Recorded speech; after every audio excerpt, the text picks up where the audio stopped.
तो आज हम बात करने वाले हैं महाभारत के एक बहुत ही महान लेकिन शायद सबसे दुखद नायक के दानवीर कर्ण।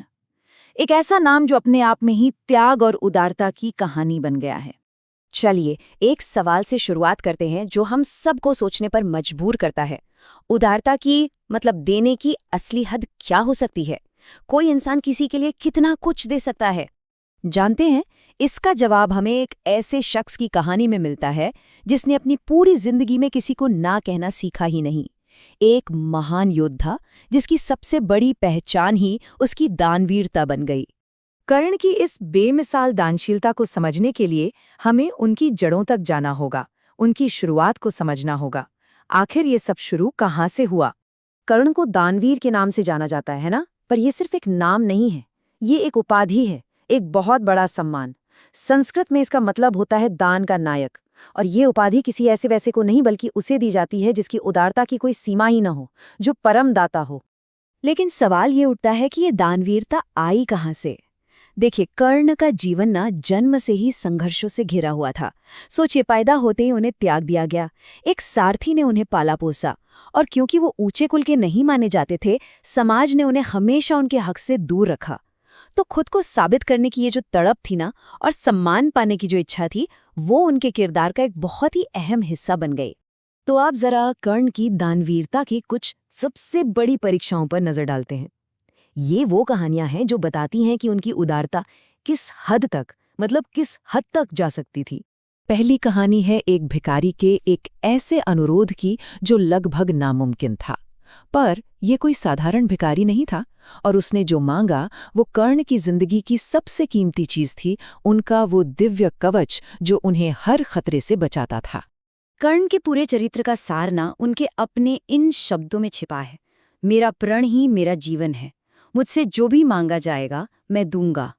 और ये सिर्फ कहने की बातें नहीं थी, ये उनकी जिंदगी का सिद्धांत था।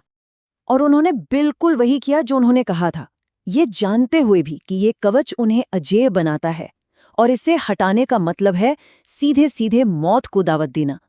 फिर भी कर्ण ने एक पल भी नहीं सोचा और अपने शरीर से उस कवच को अलग करके दान कर दिया। ये त्याग की पराकाष्ठा थी। तो इस पूरे लेन देन में क्या खोया और क्या पाया? कर्ण ने अपनी अजेयता खो दी, इसमें कोई शक नहीं, लेकिन उन्होंने अपना सम्मान, अपना वचन बचा लिया। उनके लिए अपने प्रण का मान अपनी जान से भी कहीं बढ़कर था। और यहीं पर हम एक बहुत ही दिलचस्प सवाल पर आते हैं। क्या कर्ण की ये जो असीम उदारता थी वो एक महान गुण थी या फिर एक दुखद दोष? चलिए इसके दोनों पहलुओं को थोड़ा समझने की कोशिश करते हैं। उनकी प्रेरणाओं को समझना थोड़ा मुश्किल है। क्या ये उनका धर्म था? हाँ, बिल्कुल था, क्योंकि वो अपने वचन का पालन कर रहे थे। पर क्या इस एक कर्तव्य के लिए उन्होंने अपने दूसरे कर्तव्यों को नजरअंदाज कर दिया? शायद। या फिर क्या ये उनका अभिमान था कि वो किसी भी कीमत पर कमजोर नहीं दिखना चाहते थे? या ये सिर्फ और सिर्फ करुणा थी जो किसी जरूरतमंद को खाली हाथ लौटा ही नहीं सकती थी? सच तो शायद ये है कि उनकी ये महान दानवीरता इन्हीं सब भावनाओं का एक बड़ा ही कॉम्प्लेक्स मिक्सचर थी। तो आखिर में कर्ण की विरासत के बारे में हम क्या कह सकते हैं? मतलब हजारों साल बाद भी क्यों उनकी कहानी हमें आज भी इतना प्रभावित करती है? देखिए, उनकी विरासत के कई पहलू हैं। वो बिना शर्त दान के प्रतीक हैं। वो उस व्यक्तिगत ईमानदारी का उदाहरण है जिसे जान से भी ऊपर रखा गया। वो एक ऐसे दुखद नायक हैं जिन्हें उनकी परिस्थितियों और उनके बड़प्पन दोनों ने मिलकर बनाया। और सबसे बढ़कर उनकी कहानी त्याग और सम्मान पर एक ऐसा सबक है जो कभी पुराना नहीं हो सकता। और इस चर्चा को हम इसी एक विचार के साथ खत्म करते हैं।